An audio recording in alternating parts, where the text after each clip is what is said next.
Introduction. A few months ago, I realized classic self-help isn't helping me. It never actually did. Quite a peculiar way to start a self-help book, isn't it? But I have plenty of examples that will support my argument, an entire book's worth of observations and personal experiences. In 2014, as a full-time morning and nighttime worker, student, and gym rat, I felt overly exhausted and directionless. Working 16 hours a day on something that I felt pretty neutral about on the best days wasn't satisfying or motivating, especially not in my glorious 20s, when all my fellow students were partying like it was the end of the world each weekend and dwelling in idleness like lobotomized rocks on weekdays. Why did I have to work from Monday to Saturday like an overtaxed horse? I wasn't aware back then that my workaholism was absolutely self-chosen.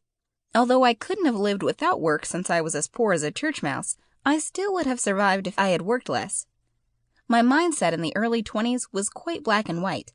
I believed I'd never die, and if I chose to work instead of living on a prayer, I should work like an overactive mill, maximizing everything: money, advancement opportunities, experience gathering my job had to offer. Even though I worked, often, from dawn to dawn, I felt my life was empty. On one hand, I felt each day without work was a day lost to become somebody, while on the other hand, my working days didn't give me a purpose. My life felt like a drag, a constant rat race for finding a meaning tomorrow.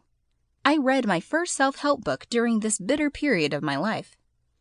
The book was called Maximal Achievement by Brian Tracy. I finished reading it in 3 days. I was mesmerized by the content. Self-actualization, self-love, uniqueness, goal setting, so many new concepts opened up in front of my overwhelmed mind. I'd never thought about life from this angle. I was too busy not dying of hunger from the age of 14. Who would think about unleashing inner greatness in critical times like that? Long story short, I was trapped, brainwashed, with zero amount of critical thinking.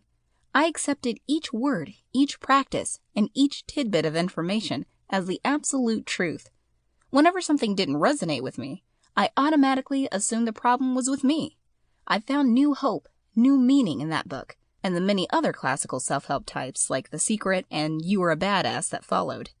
Not my hope or meaning, but I didn't really care back then. I was drowning in the self-help industry. What is self-help industry? I'd like to clarify exactly what I mean when I talk about the self-help industry. I refer to that multi-billion-dollar industry that exploded in recent decades. This industry focuses on the growth of the individual, enhancing the importance of self-awareness, exploring talents, setting goals, and so on. The ultimate goal of classic self-help is to guide the individual to the well of inexhaustible happiness. From books to courses and stuffed conference rooms, you can find the spirit of self-help anywhere.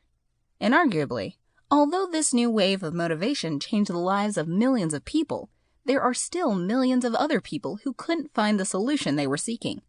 I would rather not assume that the latter millions are in the majority, but I didn't hear the groundbreaking news that the number of millionaires, happy marriages, and happy people exponentially increased in the last few decades, as one would expect based on the number of self-help consumers. On the contrary, to keep listening to this audiobook, I've left you a link in the description so you can do it, at no cost thanks to Audible's 30-day free trial.